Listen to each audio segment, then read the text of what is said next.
Hello and welcome back to Leeds United, where a miracle has happened, and that message has never been more important. And that's because Liverpool have bottled it. Almost. If we win this game, we take the lead in the Premier League. So I brought you back 2 games from the end. Leicester and Wolves. We've just played Aston Villa, keeping it in the Midlands, it seems, at the end of this season. But I'm going to do this now, and I very rarely do it at the beginning. Like, comment, subscribe. If you want to join me on this journey, going beyond this episode, because this could well conclude this series. And what happens next on this channel, if I dare say, it's a bit of a gamble for me. So I'd love you to continue the amount of support that I've seen on this Leeds series onto the next ventures, because by my modern standards, this has been ridiculous. Thank you very much. I can't really waste any more of your time, because we've got to do 2 episodes and the end of season review. At the very least, we could be doing the end of series review. And to briefly show you what's happened there,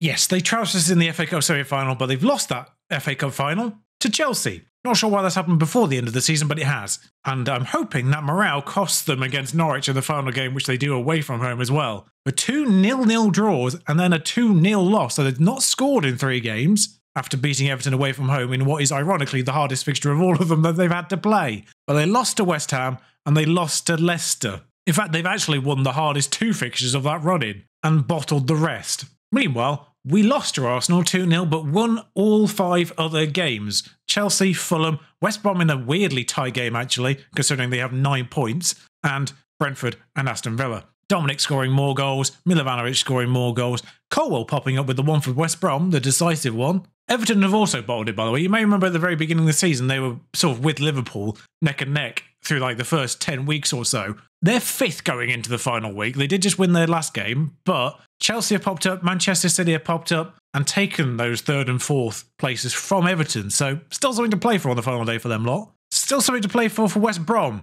because they have 9 points. And if they stay on 9 points, that's the new record for worst team ever.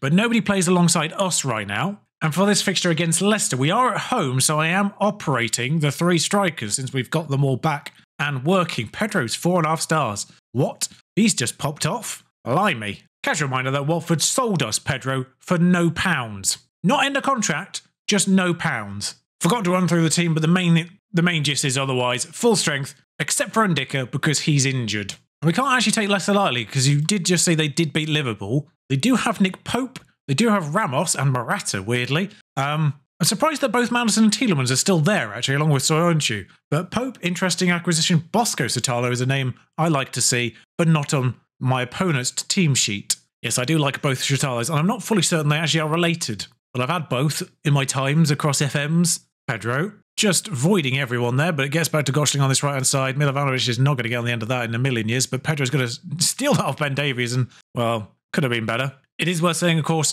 a point will not do it because Liverpool have a far superior goal difference as Milivanovic scores and ruins me mid-sentence there. That's his 30th goal of the season. Milivanovic is ridiculous. Bear in mind, we have played with 3 strikers, or at least 2 strikers for the entirety of the season, but 3 strikers for most of it. The fact that one of them is getting 30-plus goals is madness, and that will take us to the top of the league for now, as Valeri wins the race against Justin. I was concerned for a moment, and holds up the ball just well enough to avoid being poached himself. Valeri, once again, actually getting himself out of danger there. Still going. We'll get out to Pedro on this right-hand side. Pulls it all the way back to Armada, who, whoa, dangerously gets it to Zoboszlai, but all good. Gotchling now on this right-hand side. Takes it away from the defender, actually keeps the ball. Back to, I mean, we're playing really good football here. On the edge, good football. Is Dominic going to have a chance? Well, I don't know what's going on.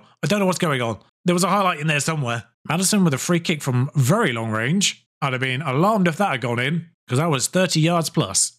I do just want to remind people that Liverpool did have an 8-point lead as of a month ago. We're not playing massively well. We've only got 0.5 XG, surprisingly. As Armada punts it all the way back to Karnasecki, somewhat bizarrely, but Cresswell, Armada, Milenkovic, Gotchling, Pedro. I do need to say on the first choice one, because I did say this team sheet was first choice apart from Ndicka. Colwell is ahead of Verisero in the order now. So effectively it's Cresswell for Ndicka is the change I've made. Verisero is just being an unhappy sub because he wanted a new contract and I wouldn't give him it now, opposed to the end of the season. Gosling, he's on enough money and he's 30. Cresswell, Valeri, Zoboszlai. If he'd been 26, I'd have given him it in an instant, but he's 30, 31 maybe now, I can't remember. So I want him to see out the contract he's got and leave it there. Pope hoofs it forward. Almada dinks it over to Pedro. He is going to get on the end of that because the number 4 just sort of avoided doing anything with the ball for whatever reason. Almada. Milovanovic is offside here, but I mean, if he's not, that's really good play, but fractionally offside says the text. I think it was about 2 yards.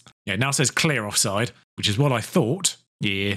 I think he was weirdly sort of aware of the Pedro on the right-hand side there, kept behind him, but not the actual defenders. Livramento took a knock as well, but I may have forgotten to bring him back in after his injury was over. I need to double check that one, because I think I've got Albonoz on the bench. Ramos. Colwell gets the ball off him. Please don't mess this up. Valeri now. Still Valeri. Makoko. Milovanovic is going to head on to Pedro, who is onside here. Smacks it straight at Pope. He isn't offside. What? He is offside. How is he offside? Colwell to Valeri. 75 minutes on the clock almost. Karnasechi, we made no substitutions. Milenkovic tired. Szoboszlai booked. I think some of the fitness levels on my team aren't accurate right now, but another good chance and another good stop by Pope, who's been remarkably good. So yeah, Valeri, tired, Skov, on. Dominic's one of those players you just sort of can't remove from the situation. I've forgotten to put more strikers on the bench. I now realise. Gomez, on. Yeah, and Nketiah's unfortunately not made his way onto the bench. We'll flip sides with Gomez just because they're both reasonable left feet, but I think for some reason, inside, I'm going Pedro's faster, so he's better off. I don't know why. Maybe Awar for Almada as well. Similarly, he's in a contract situation, but he's too good not to play, really. Milenkovic is actually really, really tired, so strike on. And Szoboszlai, I think, will come off now for Joe Linton. Gotcha actually playing the full 90. Very rarely does a fullback play a full 90. I mean, we end up with an XG of 2, but it's 1-0. I'm just going to say good win. I wanted to say the complacent one, but I'm just going to say good win. And as you can see, it's happened. Szoboszlai set for assist bonus. He's 1 away from 10 league assists, which quite frankly pales into comparison to his contributions as a whole with 23 goals. Now, I was informed that Milovanovic is at Almeria to begin with. So, unfortunately, you do have to do it the same way I did and wait a year and then trigger his release fee if you want him. But what a return he's provided. 30 goals, 35 starts this season. Milenkovic is the rallier. Okay, Milenkovic, you only joined this season, but I appreciate it. Play up the importance. You very rarely get this. Of course, there's another World Cup at the end of the season. Not that it really matters to us, but that's a fair few players. Gottschling was called up. Huh. I didn't know that Milovanovic had only just been called up, which is ridiculous, by the way. At the point of his calling up, he had scored 73 goals in 81 starts, I think it was. And it took that much for the Serbia manager to call him up. And then he scored in that first game he played for Serbia. International management. Even the AI can't do it right. But Valeria's being called up, Gottschling being called up. I mean, Nketiah is a surprise as well. I'm not glossing over that one. Julian Nord's a bit of a surprise as well, considering he's fallen out of favour with me now. Just not because he's bad, just because we got Valeri. And Makoko had only just been called up as well, actually. He's now got 3 caps. So a fascinating final day ahead. Leicester actually safe from relegation. Host the West Brom team, trying not to be the worst team ever. We know that Norwich host Liverpool. That's the one we're paying attention to. But there's also an interesting fight between Manchester City and Chelsea, who are 3rd and 4th, both on 74 points. So, with those two playing each other, there is still the chance for Everton to sneak through one of them and get to 75 points. Their goal difference means a draw for Man City and Chelsea sees them both through. So it'll be interesting to see if Man City and Chelsea play for that draw. Because if they get that, they're both in the Champions League. No matter what, really, other than a 9-0 from Everton. Wolves can still sneak 7th as well.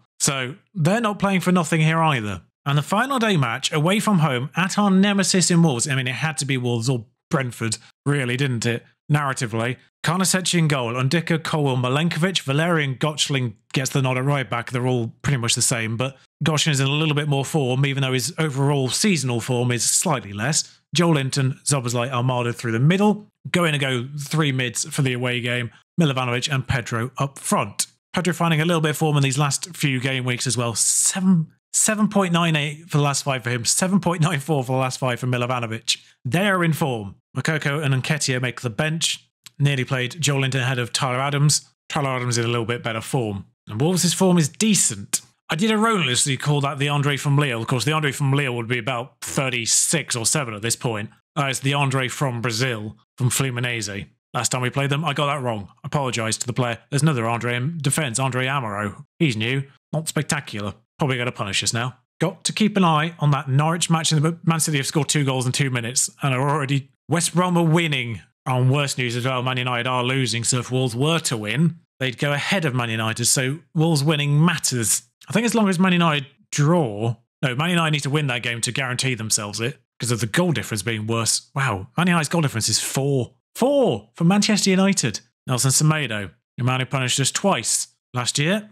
Guedes. What? Like, Semedo specifically was my nemesis from Exeter. I love the fact that Wolves have continued to be a nemesis across 2 saves now. Both my fullbacks are booked. Everton are losing to Spurs, and they're now drawing to Spurs. So half-time, nothing's happened. But as far as I'm aware, nothing happened in the Norwich game either. I've got to flash my arms and tell them they're terrible, but Norwich are winning. I tell a lie. I did say they could do something there. Schwabe. Why do I feel like he's not their first-choice goalkeeper either? Guedes in a lot of space. It'd be nice if that one defender actually tried to cover him off or just let him walk by. We can't rest on our laurels. Liverpool obviously have the potential to turn that one around. We beat Norwich 4-1 away from home, so a team like Liverpool definitely have that capability. Right, and Dicker playing it from the back. Valeri on this left-hand side. I am concerned by those 2 bookings, but Milovanovic beats a very slow-running defender there. Pedro, out to Gottschling again. Back into Pedro. That's a tackle. It's not a penalty, though. Almada, 3 times the charm. That's not the phrase. 3rd time's the charm. For Dominic Szoboszlai, 2 chances from Almada, finally put in the goal by who else? That could have been a penalty, but it was a good challenge, I think. 1 save, 2 save, goal. Dominic Szoboszlai is a better Lampard than Lampard this year. It's remarkable. Liverpool have equalised as well, but we only needed to match or better their result, as I thought that had been a goal with the substitution notification coming up at the same time. Blimey, FM, don't do that to me. 70 minutes exactly on the clock. I am actually going to take Tyler Adams off for Joel Linton. Marking me the voucher on a 6.5 does surprise me. I'm going to take Gottschling off for Livramento because that doesn't really weaken anything. And it is a yellow card concern. Praise, I think. 1-0 away from home. Mixed results. Valeri's tired, Almada's tired, Szoboszlai's sort of on the borderline. Milovanovic actually kind of on the borderline as well. With 14 minutes to go, might substitute Milovanovic. Pedro, though, you can get it to Milovanovic here. Could not have been an easier goal for Milovanovic. Goalkeeper really left that open for him as well. 2-0. And that feels a bit safer. Hesitant to say it. Leicester turning around against West Brom. West Brom will officially be the worst team ever in the Premier League. But meanwhile, wow. I mean, I see that defensively from my players all the time. Where was Amaro there? I can say it's not exclusive to your team. It happens to both. Oh, Everton have equalised it via Dele Alli of all people against Spurs. Still Everton somehow in this save. Skov on. Awar on. Milovac has scored now, though. We'll leave him on. Looking at the league table, Liverpool must still be drawing. Karnasecki, Ndicka. I can't believe they've done it. I can't believe that's happened. They've drawn their last 3 games. Szoboszlai, Awar, as well as losing to Leicester. Livramento, 3 points from their last 12 or something ridiculous. Milovanovic makes it 3. That, I dare say, is signed, sealed and delivered. Now, Milenkovic is on 64% fitness. What happened there? And definitely can't take Milovanovic off now. He's on a hat-trick. You know, he was great last season. Pedro for Nketiah. I just interrupted that highlight. There we go. But Nketiah was fantastic last year. I don't really know what happened to him this year. Aston Villa still beat Man United as well. So Wolves failing to capitalise and Everton failing to capitalise as well. And it's a surprise Premier League that came out of nowhere in the final month. I said, I don't know how we're going to ever catch Liverpool in this save, just in general, because they've walked away with it 2 years in a row before this. I thought, same again. But they absolutely crumbled. I mean, obviously we had to put in our performances as well as I stand off the stage. I don't know why I'm not part of this celebration. It seems quite rude, really. And I love the fact this celebration is happening at Molineux, a place of much pain over the course of this series and the last. And it is number 17 doing the cartwheel. I love that still a thing. There's no explanation for it, as they find more confetti to throw at the pitch. Who is number 17? Because that isn't Awar who did it last time. It was Levi Colwell of Central Defence. Evan Ndicka is positively chuffed at being champions. Ndicka is the one that is always chuffed, and he is my kind of person. Liverpool scored. Oh, the victory was necessary. And 9 points for West Brom. The first team ever, I think, to get single digits. Forest and Bournemouth stay bottom 2. Forest and Bournemouth stay 18th, 19th, but they flip over in goal difference because someone had a better loss than the other. Of course, they're ecstatic. Milovanovic scores 2, but Pedro assists 2 and gets the man of the match. Medals for the Premier League win. Patrick Bamford gets a medal, despite only appearing twice. Well, 5 times in total in the Premier League, 3 subs. Does anyone only get like 1? Albanos had 8 substitute appearances and gets a medal, but Bamford actually technically has the lowest overall appearances. Andre Santos was really wasted in this save. I know if you play him week in, week out, you can obviously develop a lot more than he did here. We've paid out 9 million after receiving 38 for winning it, and Patrick Bamford gets a bonus on his way out. Enjoy Empoli, Patrick. I completely overlooked the fact that Gottschling got booked in that final game, so he will get the automatic 2-match ban for the beginning of next season. One thing I have realised is FM hasn't taken into account the deadline for those bans. Like if you get 5 yellow cards at any point in the season, then you get your ban. Whereas there's sort of an expiring thing after, was it 20 games in real life? Where it kind of rolls over. What a title. 89 points, the new record low. You take them where you get them. Haaland is football of the year because 32 goals and 35 is ridiculous in the Premier League, specifically. Like Milovan doesn't even make top 3 Premier League-wise. But he did get 21 goals and gets young player. Oh, so by getting 2 clean sheets in those last 2 games, Khan essentially pips Alisson at the post for Golden Glove. Remember when he was 2.5 stars? 6.5 million, now gets Golden Glove. Conceded 30 goals in 36 games in the Premier League. Now worth over 20 million. He's getting there, slowly. Loves big matches, consistent, resolute. It says international experience, that must be the unders, because he's not had a single senior cap yet. I mean, he's got to, surely. I mean, Donnarumma exists is the problem. But he's got to go with the Italian team, surely. Wait, no, we've seen the World Cup squads. He's not even part of the World Cup squad for Italy. Who are they rating in goal ahead of him? Oh, no, he is going. He is going. Sorry. Alex Merritt being the third one. Can't disagree with that. He's a very good goalkeeper, but he's not as good anymore than he used to be. And Players Team of the Year, Karnaseci Milenkovic, good signing.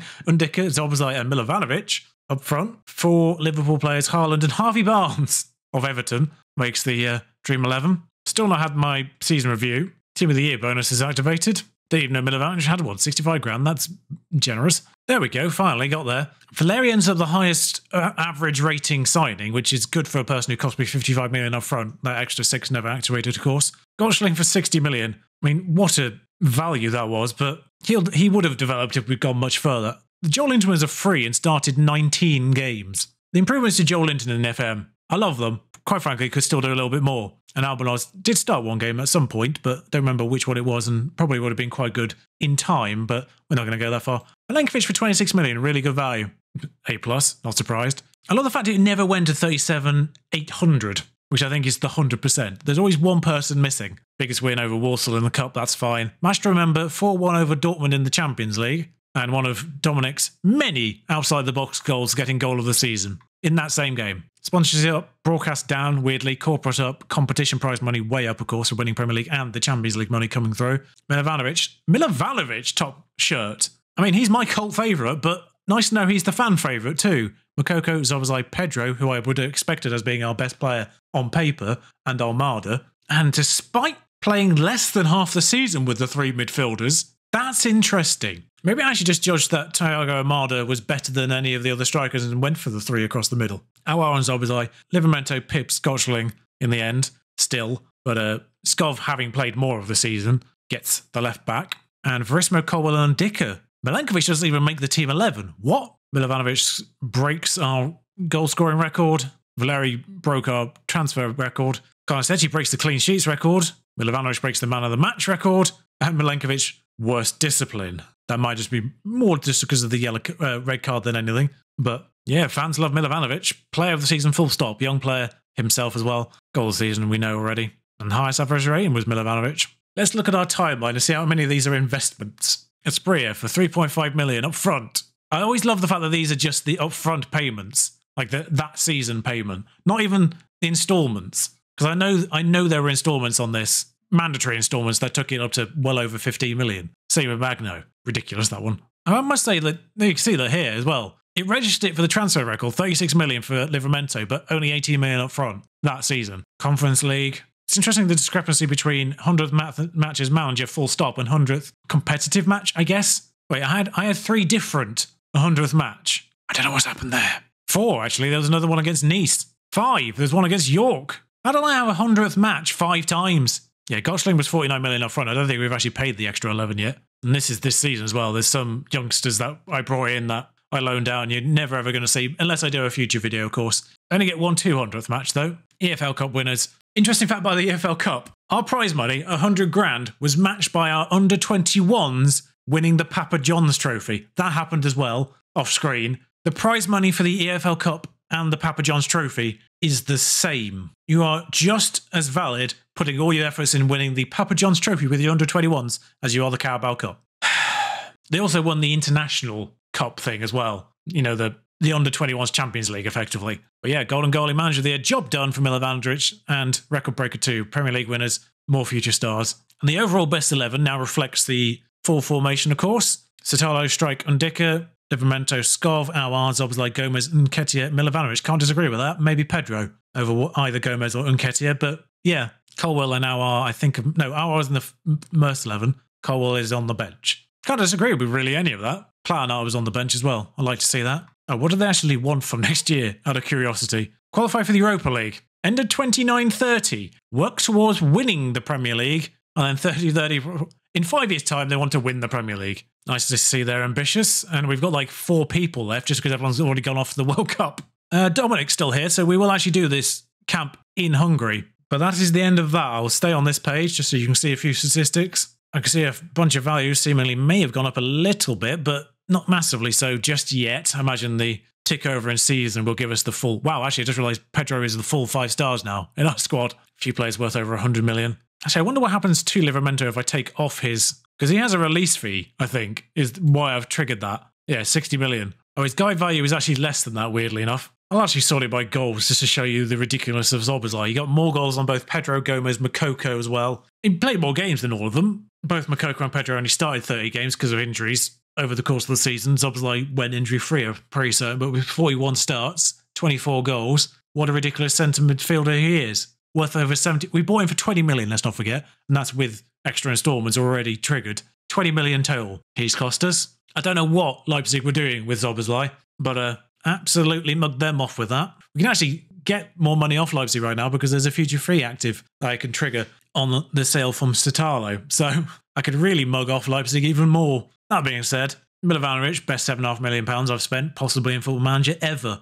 Szoboszlai, 20 million, well worth. Of course, Pedro, best £0 I've ever spent. Only rivaled by a player I signed for York on a free, but that was an actual free at the end of the season. Pedro, I still don't understand what happened with. But that's it for this series. Just because it's ending on a Monday, I might do a future video to fill the Wednesday slot, and there might be something for Friday. We'll try and work things out. I'm not fully certain how this is going to pan out just yet, this week in particular, because I do have my next save already lined up and I know what I want to do, along with other things for YouTube. So it's an exciting time here on the channel. There's new things happening soon. Thank you for joining me. Thank you for joining Leeds. Thank you for the support on this series. It is unbelievable, the support on this series. The first video in this series is very, very close at this point in time to being my most watched FM video ever. And it's only been out 3 months. Not even. So, thank you very much. I will see you very soon for something a little bit different.